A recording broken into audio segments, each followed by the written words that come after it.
UFC 315, Belal Muhammad versus Jack Della Maddalena takes place tomorrow. And I'm here to bring every single prediction starting from the early prelims and ending with the main event. Now, if you guys were wondering where I've been for the past few days, your boy has been taking some finals. He needs to graduate after all. Let's just say I may or may not have got cooked by one of them. But regardless, I'm just happy that it's over with because I don't have to deal with that shit anymore. And now I get to do what I love, which is predicting fights. So, yeah, as I said earlier, here are my predictions, starting with the early prelims, ending with the main event. And without wasting any more time, let's jump right into the video. Starting off with the first fight of the night, we have Brad Katona versus Bekzat Almakhan. I'm gonna go with Bekzat Almakhan. I think he's pretty good. Yes, did he lose his debut? But he fought Umar Nurmagomedov, and that was on short notice. Umar Nurmagomedov's like top five at bantamweight. Now, Brad Katona, he's not as bad as most people would like to say he is, but I don't think I can really pick him to win a fight because he has no threat. He doesn't really have any submission threats. He's not this uh beautiful knockout artist or anything like that. Bracatona, he primarily just smudges you against the canvas and riding out like a dominant decision. Now, Bekzat Almakhan, I know he got kind of ragdolled by Umar Nurmagomedov, but does Brad Katona have the wrestling and jiu-jitsu of an Umar Nurmagomedov? Which, keep in mind, again, Almakhan took that fight on short notice. And even then, Almakhan was able to survive and make that fight go to the scorecards. I don't think Brad Katona poses the same level of threats that Umar Nurmagomedov has. And prior to Almakhan fighting Umar, Almakhan was like a prospect to be out on the lookout for in the regional scene. He has a lot of highlight reel KOs if you look them up on YouTube. I don't know exactly the names of the guys that he's fought. I just know that the dude is a knockout artist. Now, Alma Khan, he is small, which I do worry for him once he gets up higher in the division. But Brad Katona is 5'4" at bantamweight. If you're 5'4" at bantamweight, I don't think there's anyone smaller than Brad Katona in that division. So yeah, I think Beksa Almakhan will be able to find a knockout shot within the first two rounds of this fight. Moving on, we got Daniel Santos versus JeongYeong Lee. 이정현 씨, 제 말 잘 들으세요. Okay? Like, I need JeongYeong Lee to listen to me very carefully. 포켓 안에 들어가지 마세요. Like against Daniel Santos, the only way Daniel Santos wins is if you're trading meaty hook for meaty hook against him and going to war with Daniel Santos. All right? And do not do what you did against Hyder Emil, where you try to go band for band with him and got knocked out in the first round. Please, JeongYeong Lee, do not do that whatsoever. And I'm gonna say this: I think JeongYeong Lee will still win this as long as he doesn't trade band for band in the pocket. I think JeongYeong Lee is a lot bigger than Daniel Santos. I think JeongYeong Lee is technically cleaner than Daniel Santos. Like, don't get me wrong, I do like Daniel Santos. I've been kind of pretty I've been kind of high on him, but he's moving up to featherweight, and I definitely see him getting size mocked against a lot of featherweights. You know, I don't know why he moved up to featherweight, if anything. Maybe the weight cut is too tough for him, but it's not like he's this big dude. So it's very questionable to see that. Like, yes, Daniel Santos, he's very gritty. He fights like Charles Oliveira on the feet at least, but he is susceptible to getting outpointed. And someone like Jung Lee, who's a lot bigger with a lot longer of a reach, I think Jung Lee should be able to get this done. Am I saying this because Jung Lee is Korean? No, I do think Jung Lee can get the job done as long as he doesn't trade hook for hook in the pocket with Daniel Santos. Because realistically speaking, that's the only way Daniel Santos wins his fights. It's not like Daniel Santos is like slipping every punch, like just teeing off like a Joshua Van or anything like that. He relies on a lot of chaos. And as long as Jung Young Lee stays disciplined, he uses the jab. I can see Jung Young Lee just like outpointing Daniel Santos for 3 straight rounds. And also, you gotta consider again, Jung Young Lee's a actual featherweight, and Daniel Santos is kind of a bantamweight that should not be fighting in featherweight, to be honest. So yeah, I'm gonna go with Jung Young Lee to win this fight, 30-27 or 29-28. But either way, I think he'll get a decision. And also, Daniel Santos, something about uh something I noticed when I watched his fights, he gets tagged a lot. Like, he's getting tagged and going to war with John Castaneda. And don't get me wrong, I loved the fight, but John Castaneda is not good. All right. He is not good. He poses zero finishing ability whatsoever. And I don't rate John Castaneda all that highly, which is why I'm going to say that Jung Young Lee, if he can chin Daniel Santos, it is a possibility. But I don't need him to do this. I don't think his coaches need him to do this in this situation. And I think Jung Young Lee is gonna fight disciplined and get a unanimous decision victory. Moving on, we got Marc-Andre-Barriult versus Bruno Silva. Wow, this is very tough to pick. Like, do I want to pick Marc-Andre-Barriult? Not really. He got KO'd by Dustin Stoltzfus of all people in the first round like 6 months ago. But Bruno Silva is arguably in a worse situation. Like, ever since he fought Alex Pereira, he has just not looked the same whatsoever. Like Sharamagomedov like torched him on the feet. And yeah, I get it. Sharamagomedov, he's pretty good, but the way he lost that fight was like really bad in my opinion. And then he fought Chris Weidman. And I know that Chris Weidman decided to just fucking destroy Bruno Silva's retinas for some reason, but put away Chris Weidman. Chris Weidman is like 40 years old. Like, he has no knees, he has no leg. He's just kind of he's just kind of a CT ridden grandpa at this point. So yeah, please put away Chris Weidman if you're like capable as a fighter in the middleweight division. Then he lost to Gurmatayev. I forget the name of the guy that he fought, but that guy Bruno Silva fought is not good. Like, he got cut from the UFC. Then he went 1-2 in regional promotions at Brave, I believe. And then he just whooped Bruno Silva's ass for 3 straight rounds. So yeah, as much as I don't want to pick Marc-Andre-Barriult, I think Marc-Andre-Barriult's head is more in the game than Bruno Silva. I think Bruno Silva, again, it's sad because ever since he fought Alex Pereira, he's just looked deflated and defeated at every single fight. And at what point is are we gonna say that Bruno Silva is like coming back? Like, he's 35 years old. He has a lot of wear and tear on his body. I just don't see how Bruno Silva can bring back his prime form. Like, if this were Bruno Silva before the Alex Pereira fight, I would pick him to chin Marc-Andre Barriult in the first round. But Bruno Silva, it's not just that he's looked deflated every fight. Like, his technique is gone as well, which I'm so surprised to see.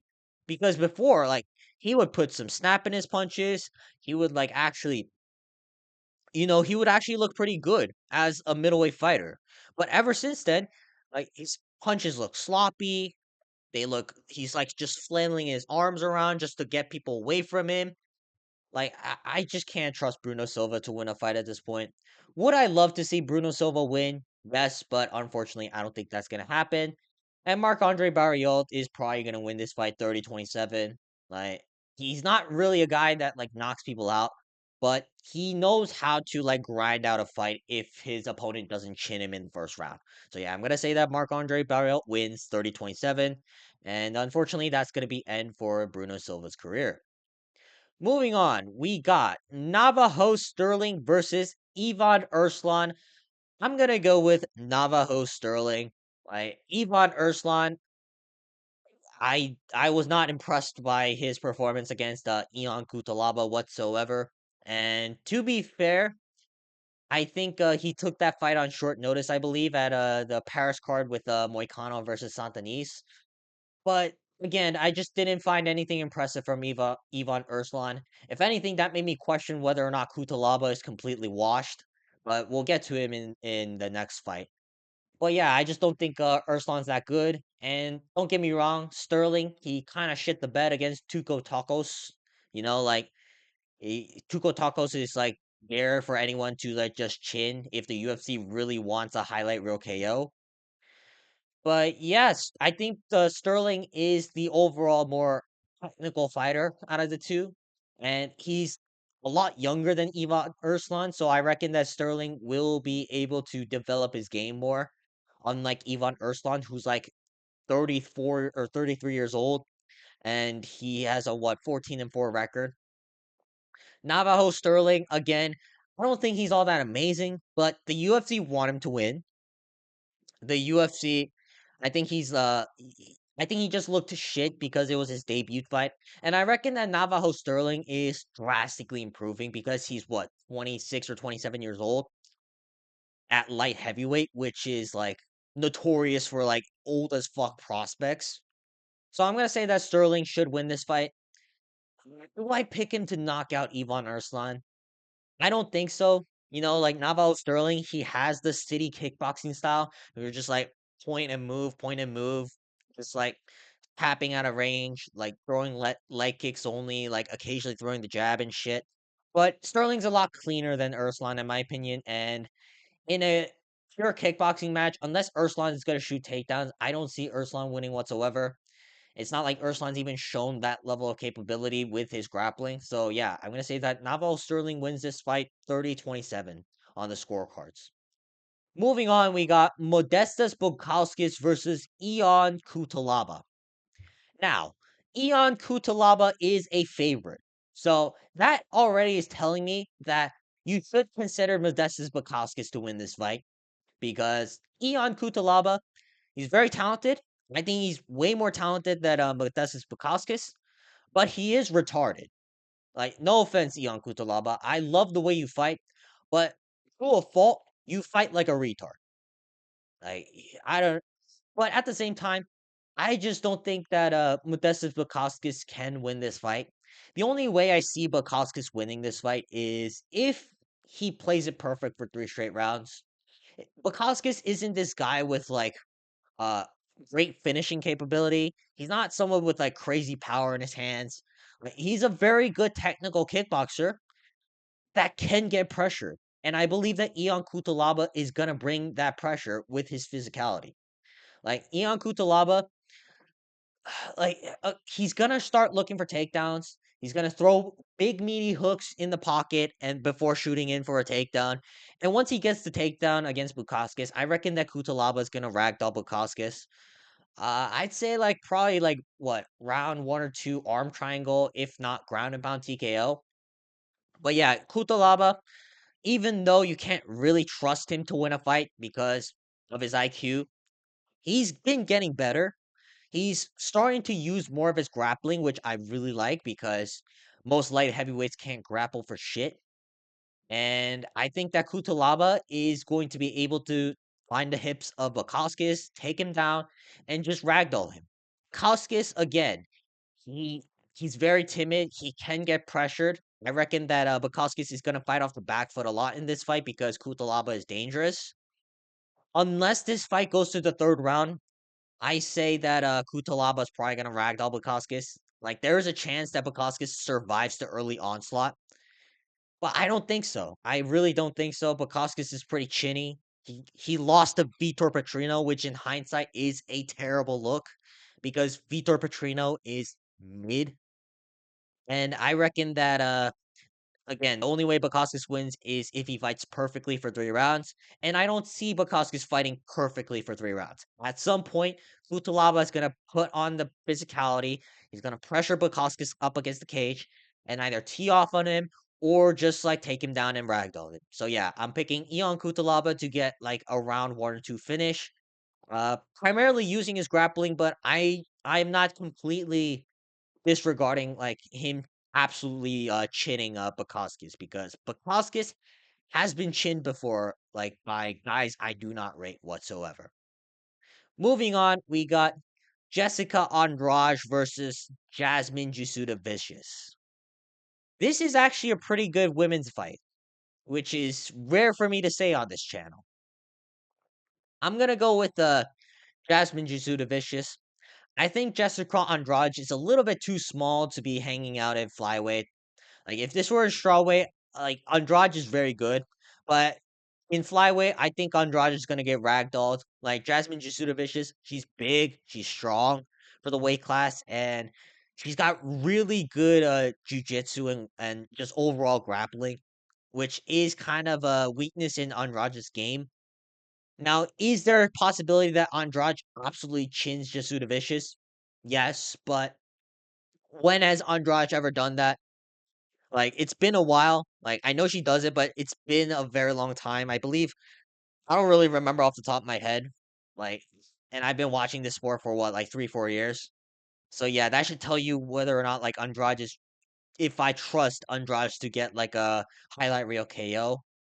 But yeah, I reckon that Jasmine Jasudavicius, she's on the come up, even though she's like 36 years old, which is fucking insane. 36-year-old prospect somehow looking to be like a top five contender soon. Fucking Christ. But yeah, overall, I think Jasudavicius, she's younger in the game, and she will have the tools to beat Jessica Andrade once she takes Andrade to the ground. And even on the feet, I reckon that Jasudavicius will last long enough against Andrade because Andrade, she's only getting these highlight reel KOs against strawweights who are like roughly the same size as her. Against someone who's much bigger, I found that Andrade has a lot of trouble just getting in the pocket, swinging big meaty hooks.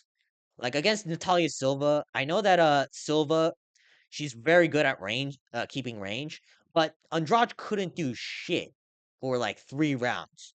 So I reckon that Jasmine Jasudavicius, maybe she gets tagged, but I think that I just trust Jasudavicius to be able to take down Andrade and submit her more than I trust Andrade to chin Jasudavicius. So yeah, I'm gonna say that Jasmine Jasudavicius should win this fight. Uh, late round submission or like a dominant like ragdoll like decision over Jessica Andrade 30-27, 30-26. But yeah, either way, Jasmine Jasudavicius should win this fight. Up next, we got Mike Mallot versus Charles Radtke. Say it again, brother. Say it again, Radtke. Like, listen, does anyone actually trust Mike Mallot to win this fight? Like, I don't understand why Mike Mallot is a minus 205 favorite. Like, he got bitched by Neil Magny of all people. Like, Neil Magny, this point in his career, is a fucking punching bag for anyone capable to beat. And he didn't look impressive against Trevin Giles, which was right after the Neil Magny fight. Like, I don't know why the UFC is trying to prop up Mike Mallett as his prospect. He's not good. He really isn't. Like, he's never looked like a world beater against even bums like Adam Fugit. Whereas Carlos Radke, yeah, you can say like he got kneed by Carlos Prates. That's Carlos Prates, CP. We all love watching CP, Carlos Prates. But yeah, I'm gonna say that Charles Radke, his boxing's very slick, especially in the pocket. His left hook is a fucking beauty. I'm gonna predict that Charles Radke just brings the pressure against Mike Mallot. Mike Mallot, like it was weird. He doesn't have that good cardio, but it's not like he's throwing crazy. He just traps low kicks at range, and he'll occasionally like throw 2 punches. And on the ground, he doesn't really do much. Yeah, he can take his opponents down and like occasionally reverse them from a bottom position.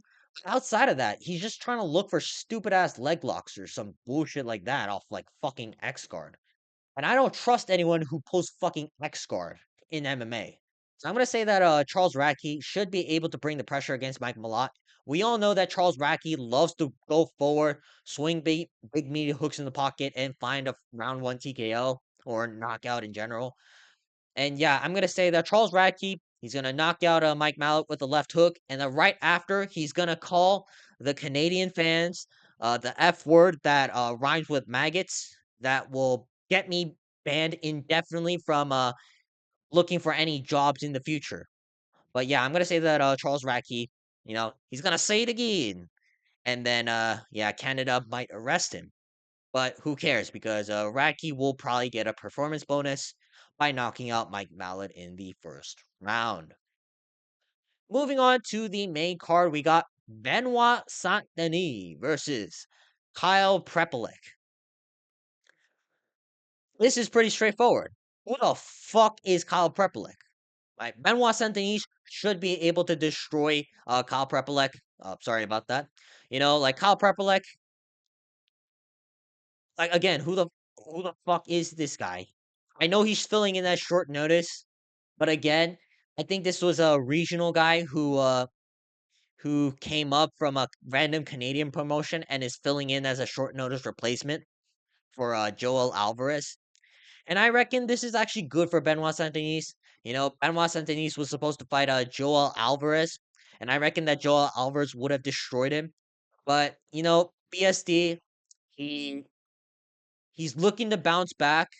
He had tough losses against Dustin Poirier and Renato Moicano, but they're not. Kyle Prepolec is not Dustin Poirier and Renato Moicano. Like it wasn't that long ago when people were considering BSD as this next gen prospect after KOing Mark Favola and submitting Ismail Bonfim. Like he's good, whereas Kyle Prepolec, I don't know who the fuck he is. If he was any good, I would have heard of his name by now. But unfortunately, like he's not. So yeah, this is a pretty obvious pick. I don't like the fact that BSD is minus 1600. You got to consider that BSD has been coming off two losses in a row. But then again, Kyle Prepolec isn't a Dustin Poirier or a Renato Moicano. And overall, I just think that BSD is going to fold him up like a lawn chair with the left body kick or just ragdoll him on the ground because BSD, he's fucking strong as shit. So yeah, BSD should be getting a round one finish however he wants. If he doesn't, it'd be a disgrace.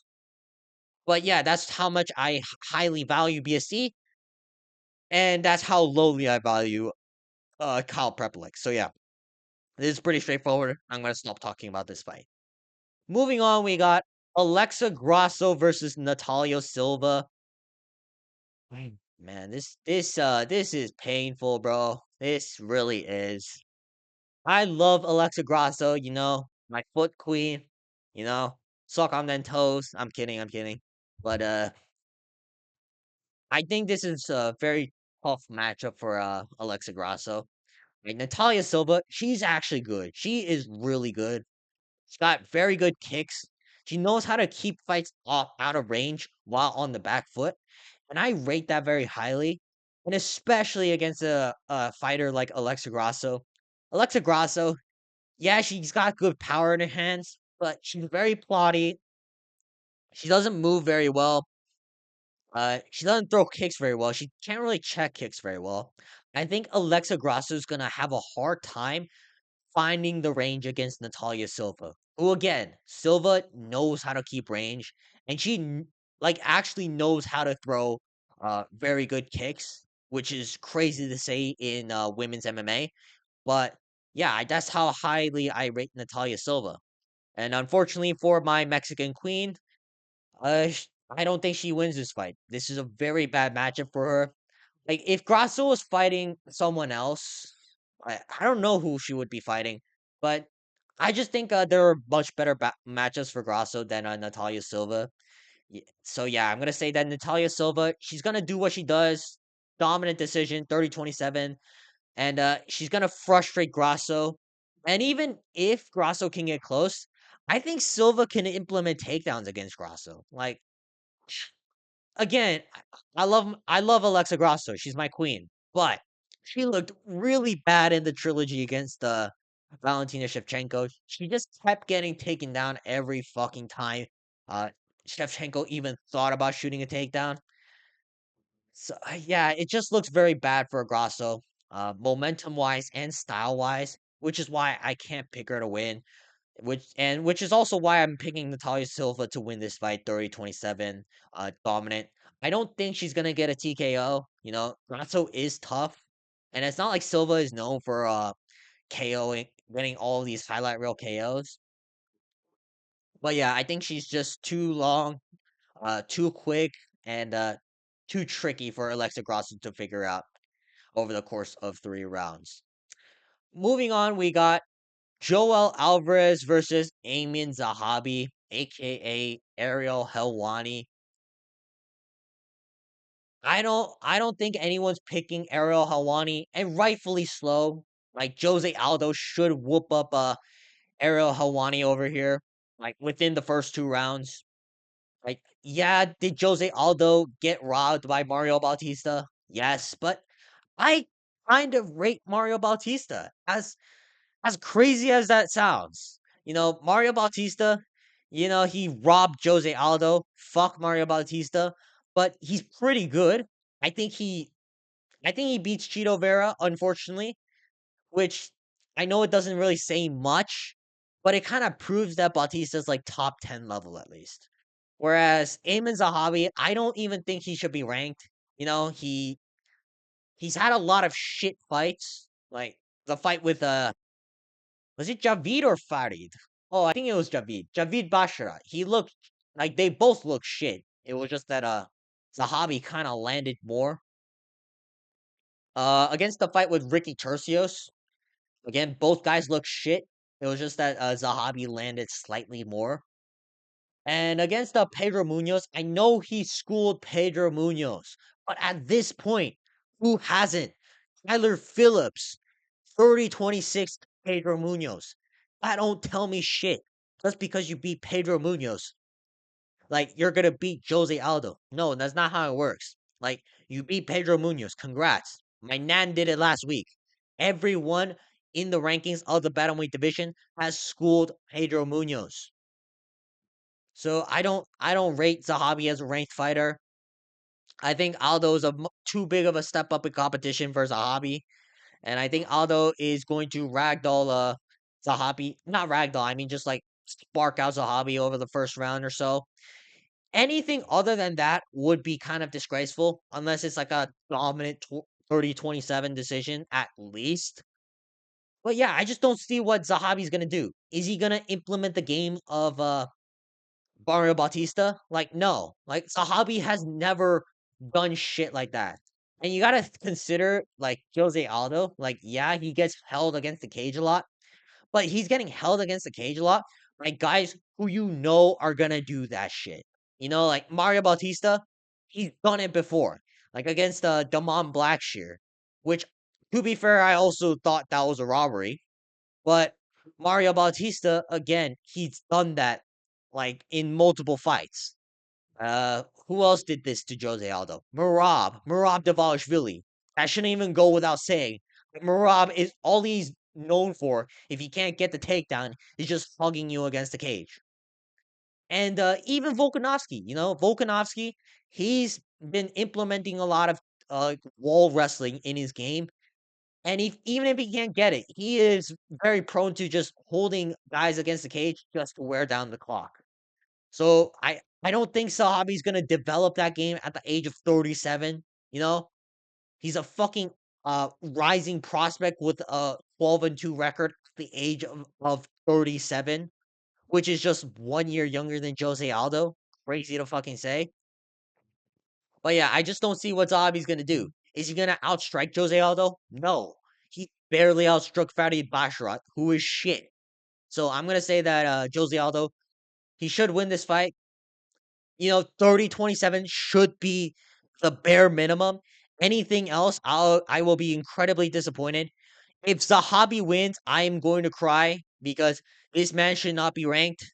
But overall, I think Jose Aldo is the much better fighter. He could win this fight.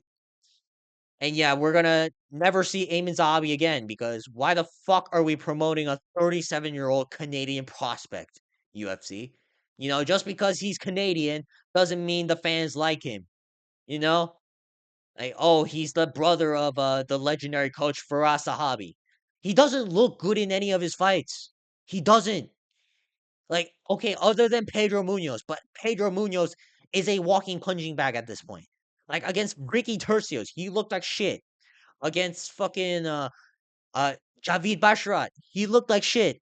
He's looked like shit in a lot of his fights, even if he wins. I'm not expecting someone who looks like shit in every single one of his fights to suddenly beat Jose Aldo, who is arguably one of the 10 best MMA fighters in the history of the UFC. So yeah, I'm gonna say that Jose Aldo, again, dominant win, and hopefully that happens because I don't want to see fucking Errol Hawani win here in the top 10 or anywhere near the fucking top 5. Moving on to the co-main event, we got Valentina Shevchenko versus Manon Fiorot. I have no idea who I'm gonna pick for this fight, to be honest. You know, Valentina Shevchenko, on paper she should win, but she looked like shit over her last few fights. Like I know she beat Alexa Grasso dominantly, my Mexican queen, but I don't I is it just me or does she look regressed? At least in the striking. Every time Shevchenko was on the feet with Alexa Grasso, she was getting pieced up.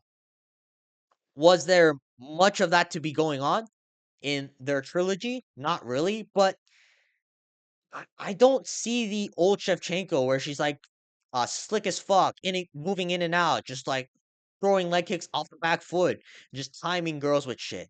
I don't see that Shevchenko in her prime. I see a more of a mixed martial artist out of Shevchenko, but I don't really rate her wrestling game all that highly. Being said, Manon Fiorot, I don't think she's as good either. Like she's got pretty good kickboxing, but that's against complete scrubs, like fucking Aaron Blanchfield. Why did I rewatch that fight for no reason? Just to do research, only to regret my life choices. And she also, she fought Rose Namajunas, who's pretty good.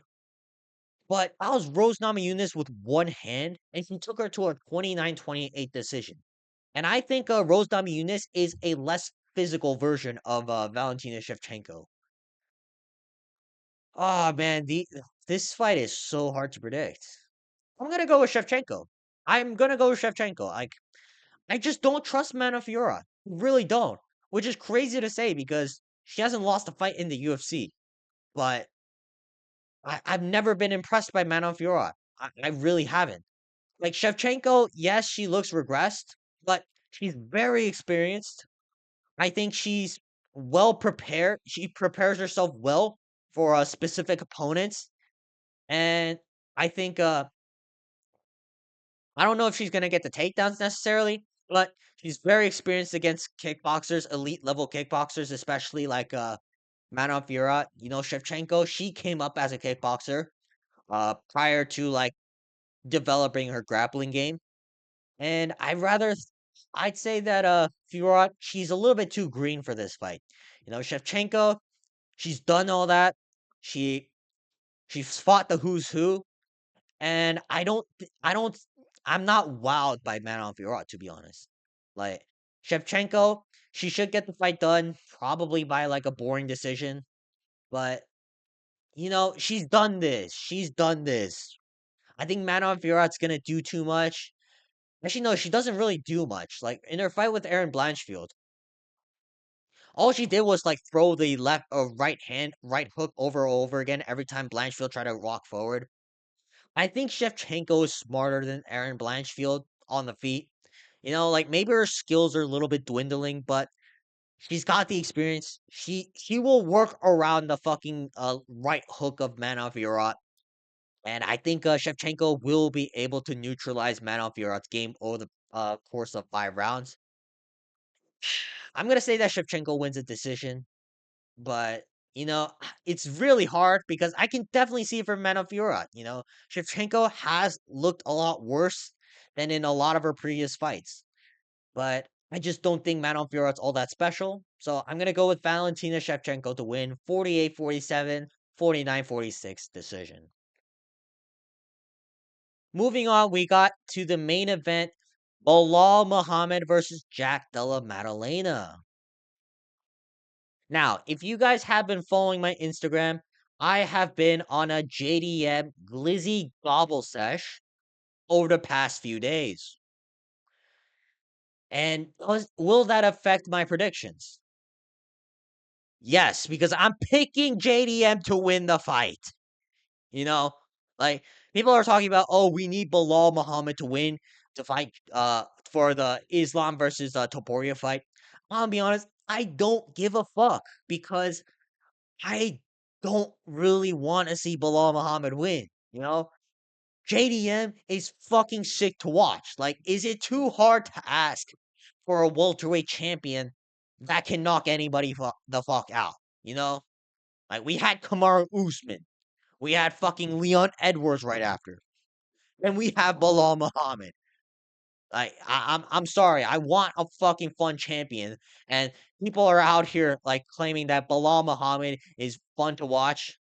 Like, go fuck yourself. But that shouldn't really affect my choice for why JDM should win. But I think JDM has the tools to beat Belal Muhammad. Is this bias coming out of me? Probably. But what do you expect? Belal Muhammad fans are literally picking Belal Muhammad to get a fucking TKO over JDM just because they don't like JDM.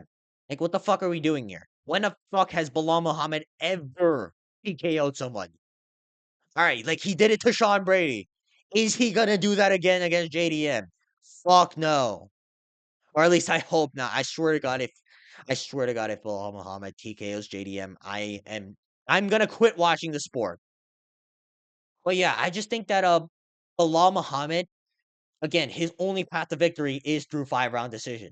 Whereas JDM, is it crazy to say this? He's not Leon Edwards. He's just not. He's not someone who's just gonna back up, give Belal Muhammad the free space to work with, and just stay in bottom position if he can't get out. JDM will fight to get out. He's been working with Craig Jones to escape. You know, he he's been he's been getting better at it. I swear to God, if JDM pulls guillotines, then I think JDM should lose. I think he deserves to lose if he pulls 5 guillotines like what he did against Basil Hafez. But I reckon that JDM's not going to do that. He's going to do his best to get out of bottom position every time Belal Muhammad takes him down. Like, yeah, I'm not denying the fact that Belal Muhammad will be able to ragdoll JDM early on, but at some point, JDM will be able to get back on the feet, and he will be able to find the shot to knock out Belal Muhammad, in my opinion. He's done that against Gilbert Burns. And like people say that, like, oh, Gilbert Burns is not nearly a good wrestler as Belal Muhammad. That's fair. But JDM, he's been getting better at this. Don't be surprised if Belal Muhammad just can't lay on him for 5 rounds. And even in the Basil Hafez fight, where JDM kept pulling guillotine for some fucking reason. Like he was able to get out of these bad positions, and every time they're on the feet, JDM has been able to piece up his opponents. And I reckon that he'll be able to do the same against Belal Muhammad. Right? Especially if Belal Muhammad is coming out here with the fucking Canelo hands, he is gonna get torched in this fight. Like I love the memes Belal Muhammad puts out, like remember the name, Canelo, fight hands like Canelo. Uh I am the greatest welterweight champion of all time. I get all the memes about Belal Muhammad. They're fun to watch. And to be fair, Belal Muhammad's trash talk is very good. Wow, wow, wow, wow, wow. I'm gonna beat him in the striking, the wrestling, the grappling. Trust. But if he actually comes out here with the Canelo hands, JDM is going to torch him. He is. Like Bilal is going to get fucked up by JDM. JDM has some of the best boxing combinations in the UFC. Like, I'm sick of these fucking people, like fucking Kenny Okoye, like disregarding Jack Della Maddalena's fucking combo works or his ability to fight both on the front and back foot. Like JDM with his hands is sick to watch. And I reckon that at some point, JDM is going to be able to find the knockout shot on Bilal Muhammad. The knee is open for him. Uppercuts are open for him. Body work, especially, is going to be open for JDM. Like people are saying like how JDM kind of got lucky against Gilbert Burns because Gilbert Burns was ragdolling JDM. Not really. Like, yeah, Gilbert Burns got a takedown and laid there for like 30 seconds to a minute. And then every time they were on the feet, Jack Della Maddalena was able to piece up Gilbert Burns.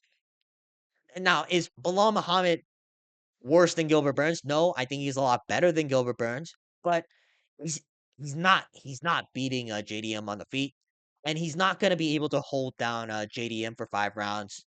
And at some point, JDM, he's not a quitter like Leon Edwards. He's actually gonna go for the finish, regardless if it's the first minute of the fight or like the last minute of the fight. And at some point, JDM will be able to find the perfect shot to knock out Bilal Muhammad. I'd say like round three TKO. I really do. I really do think that. All right, that's gonna be it for today's video. Let me know in the comments down below what you guys think about Bilal Muhammad versus JDM, and let me know who you think is gonna win the fight tomorrow. But yeah, make sure to leave a comment. Also, make sure to like and subscribe, and I will see you guys next time. Peace.